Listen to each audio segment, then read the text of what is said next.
Hello everyone. जैसे कि हमने अपनी प्रीवियस वीडियो में पढ़ा था शेयर्स के बारे में, टाइप्स ऑफ शेयर्स के बारे में और कंपनी किस किस तरीके से शेयर इशू करती है, जिसके अंदर हमने पब्लिक इशू और प्रेफरेंशियल अलॉटमेंट पढ़ा, प्राइवेट प्लेसमेंट, जिसके अंदर वो सिलेक्टेड पीपल्स को स्पेसिफाइड रेट पे देती है, जैसे कि हमारे प्रमोटर्स को दे रही है, वो शेयर इशू कर रही है, प्राइवेट कंपनी या पब्लिक कंपनी बैंकर्स को कर रही है, बायर सप्लायर क्रेडिटर्स, इन सबको कर सकती है। स्पेसिफाइड पर्सन को स्पेसिफाइड रेट से करती है। ईसोप के अंदर क्या होता है, हम अपने एम्प्लॉयज़ को देते हैं ऑप्शन कि आप हमारी ही कंपनी के शेयर्स इशू कर सकते हैं but at a lower price, ठीक है। और राइट इशू भी कर सकती है कंपनी। अब तक हमने बहुत थ्योरी पढ़ लिया, मतलब जितना कंपनी में था हमने कोशिश की कि हम सारा मतलब जितना कंपनी के अंदर है उसे कर सकें थ्योरी को, बट अब से हम प्रैक्टिकल करने वाले हैं। तो स्टार्ट करते हैं। जो हमने शेयर्स पढ़ा तो उसकी शेयर्स की अकाउंटिंग कैसे करी जाती है। तो जो कंपनी होती है उसके पास ऑप्शन होता है कि वो अपने शेयर्स को कैसे इशू करना चाहती है, कैश में करना चाहती है या फिर अदर देन कैश करना चाहती है। कैश में करने का क्या मतलब है, consideration in cash. Consideration in cash का मतलब हम अपने जो शेयर्स इशू कर रहे हैं उसके बदले हम कैश लेने वाले हैं। शेयर इशू जो कर रहे हैं उसके बदले क्या लेने वाले हैं, कैश लेने वाले हैं। और अदर देन में होता है कि हम कैश ना लेकर कुछ और लेने वाले हैं, कुछ और, जैसे हम फिक्स एसेट्स ले सकते हैं। और कई बार क्या करती हैं कंपनी को ही परचेज कर लेती हैं, मतलब शेयर्स के बदले कंपनी को परचेज कर लिया हमने, तो या तो फिक्स एसेट ले लें या फिर कंपनी को परचेज कर लें। यानी कैश में नहीं होना चाहिए, उनका जो भी मीडियम होगा, मोड ऑफ पेमेंट होगा, वो कैश नहीं होगा, ठीक है। ये कंसिडरेशन मीन्स हमारा जो मोड ऑफ पेमेंट होगा वो कैश नहीं होगा। Mode of payment not in cash. Cash में ना लेके कुछ भी ले सकते हैं, ठीक है। जैसे कि हमने फिक्स एसेट्स के बदले उन्हें क्या दे दिए, शेयर्स। यानी हमने फिक्स एसेट लिए, उसके बदले हमने उन्हें शेयर्स अलॉट कर दिया, शेयर्स दे दिया, यानी उन्हें अपना शेयर होल्डर बना लिया, अपनी कंपनी में मेंबरशिप दे दी। या फिर हमने क्या कर ली, पूरी की पूरी कंपनी ही परचेज कर ली, कंपनी परचेज कर ली, ठीक है। तो ये अदर देन कैश का केस हो गया। और issue consideration, issue of shares consideration in cash का मतलब है कि हम शेयर्स देने वाले हैं, शेयर्स इशू करेंगे फॉर कैश। यानी जो भी सब्सक्राइबर हैं वो क्या लाएंगे, कैश, ठीक है। और जो कंपनी है इस कैश के बदले क्या देगी उन्हें, शेयर्स, यानी मेंबरशिप देगी, ठीक है। ठीक है, अब एक हम बार बार एक वर्ड पढ़ रहे हैं, सब्सक्राइब। सब्सक्राइब यानी शेयर्स को सब्सक्राइब करना। जो भी शेयर्स लेते हैं, जो भी शेयर्स को खरीदते हैं, वो शेयर सब्सक्राइबर्स होते हैं। वो सब्सक्राइब का मतलब क्या होता है, जैसा कि हमने अक्सर हम पढ़ते हैं कि सब्सक्रिप्शन, हमने अपनी एनपीओ में पढ़ा था, नॉन प्रॉफिट ऑर्गेनाइजेशंस की जब हमने अकाउंटिंग की तो उसमें हमने पढ़ा subscription money. Subscription money, subscription money का मतलब क्या होता है कि अगर कोई पर्सन या कोई कंपनी या कोई इंडिविजुअल कभी अगर सब्सक्रिप्शन देता है तो इसका मतलब है वो उस कंपनी में या उस जिसमें वो सब्सक्रिप्शन पे कर रहा है उसमें अपनी मेंबरशिप ले रहा है, ठीक है। सब्सक्रिप्शन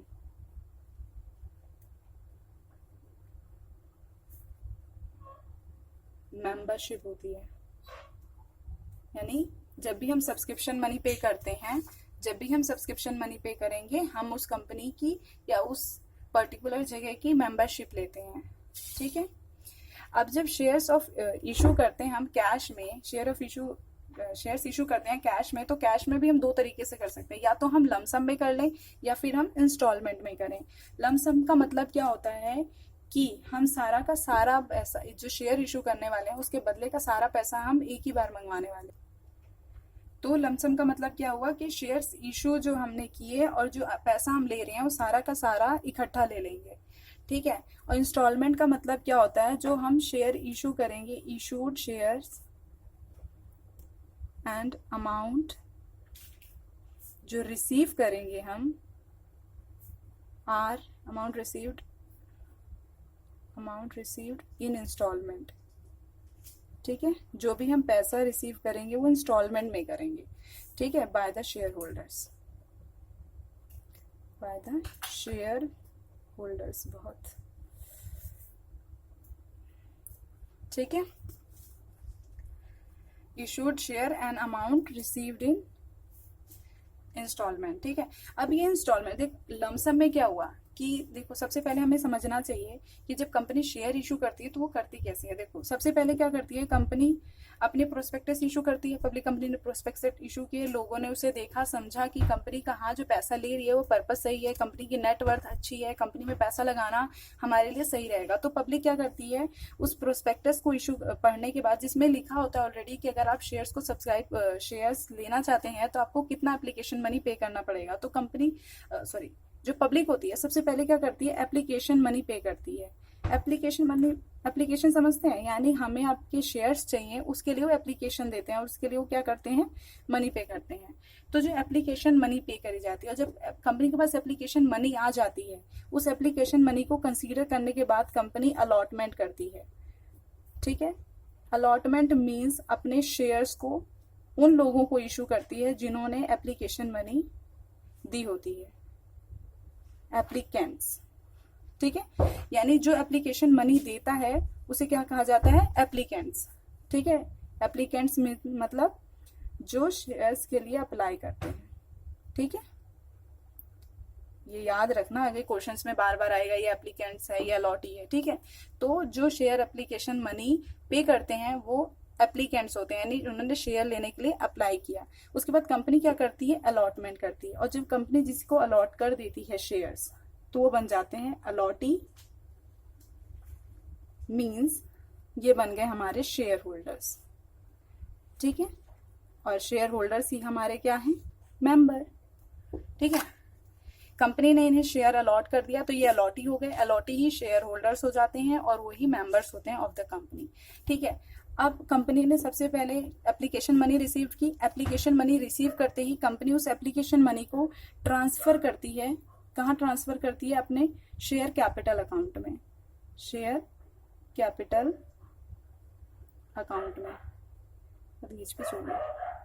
ठीक है, शेयर कैपिटल अकाउंट में ट्रांसफर कर देती है सारा का सारा पैसा।